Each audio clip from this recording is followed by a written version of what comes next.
আমরা এখন পর্যন্ত দেখি নাই অন্তর্বর্তীকালীন সরকার গত 4.5 মাসে একটা তদন্ত কমিশন করেছে। আমরা গত 4 মাসে দেখলাম না পিলখানা গণহত্যার জন্য একটা তদন্ত কমিশন হয়েছে।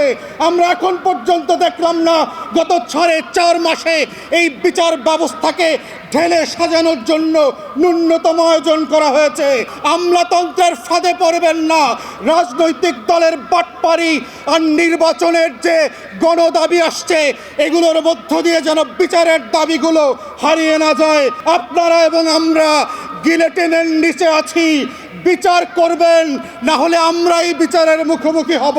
দেয়ালে দেয়ালে যে শহীদ আবু সাইদ মুগ্ধ, শেষ হয় নাই যুদ্ধ, লাখো শহীদের রক্তে গড়া দেশটা কারো বাপের না। অতএব বাংলাদেশটা কারো বাপের না। সেটা 800 বছর আগে লক্ষণ সেনকে এই দেশের মানুষ যেভাবে বুঝিয়ে দিয়েছিল, 2024 সালের জুলাই এবং আগস্টে শেখ পরিবারকে আবার বুঝিয়ে দেওয়া হয়েছে বাংলাদেশ কারো বাপের না। শেখ পরিবারের কাছে এই বাংলাদেশ 72 থেকে 75-এও ইজারা দেওয়া হয় নাই, 16 বছর ইজারা দেওয়া হয় নাই, আগামীতেও দেওয়া হবে না। যারা ব্যাকডোর দিয়ে আওয়ামী লীগকে পুনর্বাসনের দুঃস্বপ্ন দেখছেন, আওয়ামী লীগ যেভাবে বাংলার ইতিহাসে মুসলিম লীগ হয়ে গেছে, যারা আওয়ামী লীগকে পুনর্বাসনের চেষ্টা করবে, যারা সংস্কারের বদলে বিচারের বদলে আওয়ামী লীগের নেতাদেরকে গ্রেফতার করবার বদলে লুটপাটের রাজতন্ত্র কায়েম করছে, তাদেরকেও মনে করিয়ে দিতে চাই মুসলিম লীগের ইতিহাস থেকে শেখেন। আওয়ামী লীগ মুসলিম লীগের ইতিহাস থেকে শেখে নাই বলে 60-এর দশক আবার 24-এ এসে হাজির হয়েছে। তাই গণ অভ্যুত্থানের স্পিরিট হচ্ছে বাংলাদেশ বদলে দেবার বন্দোবস্ত। গণ অভ্যুত্থানের স্পিরিট হচ্ছে নতুন করে বাংলাদেশকে ফ্যাসিবাদ মুক্ত বাংলাদেশ গড়বার প্রত্যয় তৈরি করা। গণ অভ্যুত্থানের স্পিরিট হচ্ছে সংস্কার এবং পরিবর্তন। গণ অভ্যুত্থানের স্পিরিট হচ্ছে গণতদন্ত কমিশন করে আমার 1700 শহীদের প্রত্যেকটা লাশের প্রতি ফোঁটা রক্তের বদলা নেওয়ার বিচার করা।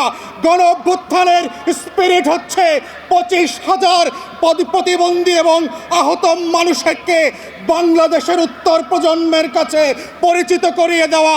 গণতদন্ত কমিশনের মধ্য দিয়ে গণ অভ্যুত্থানের স্পিরিটকে বাস্তবায়ন করবার জন্য আমরা এখন পর্যন্ত দেখি নাই অন্তর্বর্তীকালীন সরকার গত 4.5 মাসে একটা তদন্ত কমিশন করেছে।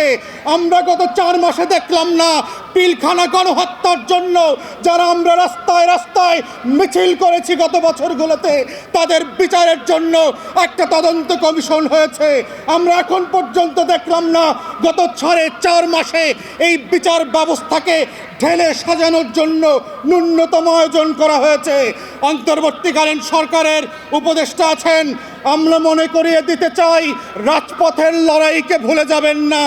রক্তের বদলাতের রক্তের যে বিচারের দাবি এসছে সেগুলোকে ভুলে যাবেন না। আমলাতন্ত্রের ফাঁদে পড়বেন না। রাজনৈতিক দলের বাটপারি আর নির্বাচনের যে গণদাবি আসছে এগুলোর মধ্য দিয়ে যেন বিচারের দাবিগুলো হারিয়ে না যায়।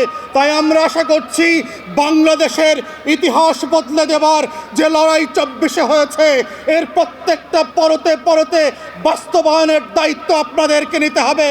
না হলে ফ্রেঞ্চ রেভলিউশন থেকে রুশ বিপ্লবের ইতিহাস থেকে শিক্ষা নেবেন।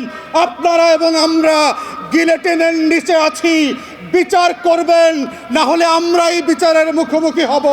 এই বাস্তবতা ভুলে না গিয়ে বাংলাদেশে নতুন বাংলাদেশ গড়বার যে লড়াই, সেই লড়াইতে আপনারা লড়াইয়ের মতো করে সামিল হবেন।